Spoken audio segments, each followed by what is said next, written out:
47 Weeks, Life and Learnings of a Dietetic Intern. Hey guys, welcome back to 47 Weeks. It's week 36. Last Sunday, a few of the interns and I went out and we were gonna go to Lower Deck, but the lineup was way too long outside. So instead we went and we had one drink at the Split Crow, and then they had live music come on, so it was too loud for us to talk. So we tried to go to Maxwell's Plum to have another drink, and they kicked us out saying we were intoxicated, which was so ridiculous. So we don't know if it was ageism involved because we were the younger group of people there or what it was, but I'm no longer going to Maxwell's Plum. But then we went to the ale house and we still had a few more drinks and some nachos, so it was really fun, and I hadn't actually gone out in, feels like months, so it was much needed.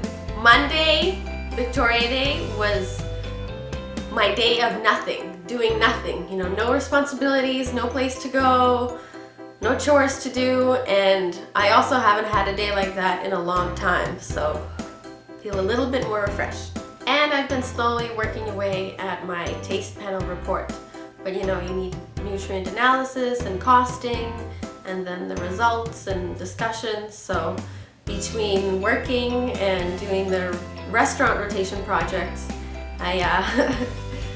it's not done yet. Tuesday was my first day of my restaurant services rotation. So I spent the first few days doing readings on some of their healthy policies, their retail initiatives, marketing strategies, meeting the team, and there's a couple projects that I've been working on. I looked into the Tim Hortons bagels to see which of them fit into the nutritional criteria for salt and fat and different things depending on the different food group that you're incorporating into your restaurant. The executive chef and I are also working on some new smoothies that we're gonna try out. On Friday we were doing product testing, so I found recipe ideas for smoothies, and we decided to narrow it down to raspberry peach, a peach mango that he had picked out, and a couple beet ones that they wanted to try. I found one for beet and berries, and we also had one that I called Beet Happy, but it was kind of like a peach mango with beets in there as well. We had some of the staff sample the smoothies, but next week we're actually going to sample them to patients and customers, one day at the VG site and then another day at the HI. So I've been analyzing the recipes for these smoothies to show customers the nutritional information, and then putting that on posters for when we sample them to really market and sell these smoothies. And when we were doing the product testing, we would adjust the recipe. It's a little too fibrous, add less raspberries, or it's not thick enough, add some more juice. So we were doing some problem solving there. Sat in on a couple meetings. One was through the phone, and one was the team meeting that they have every Wednesday. And I really spent some time looking over their monthly promotion that they have for setting the table, where they feature a food or try out some new dishes, and they have this intense marketing strategy, prices to put up for things, the posters that they should advertise. So I've actually been learning a lot about marketing, which is great because I definitely could use some more of that. I've really been learning about the importance of, for example, making sure that the fridges are stocked, because even if that food item isn't expired or is still fresh, if it's the only one in the fridge, people aren't gonna buy that. And 70% of people that go in to the cafeteria don't actually know what they want to eat. So this gives you many opportunities to try to entice them to buy something. Really useful tricks are, separating fruits by different colors in separate bowls, and really making sure you upsell. Instead of just saying, would you like anything else? Would you like salad with that? Is gonna be way more effective.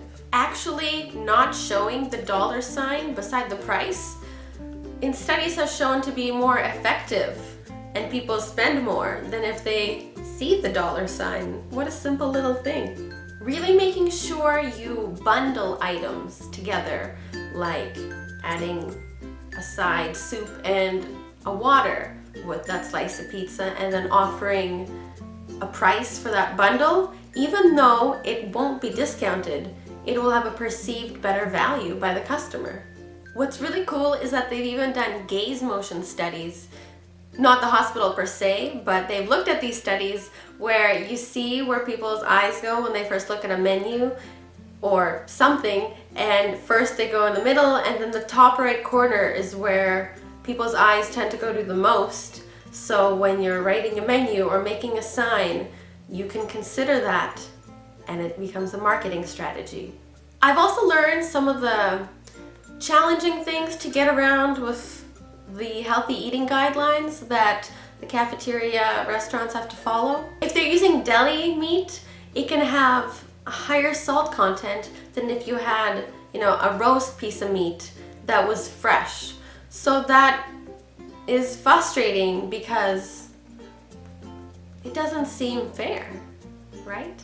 I would rather take the fresher meat with the same amount of salt in there than the deli meat. Saturday was the first day I've gone shopping in a long, long time. And, I got things that were on sale, but spent over $200. I have no regrets. Next week looks a little busy. I work 4 nights next week because I took a shift for a friend, so I'm not gonna get a weekend. Other than doing sampling, I'm also gonna be doing some catering Tuesday morning, and then Monday I'm gonna be doing cast training and hanging out at the HI site cafeteria. And just like that, my restaurant's rotation is gonna be over. That's all I got for you this week. Thanks again for watching, and I'll see you for next week when I'm 84% done the internship. Sustain your body, sustain your life.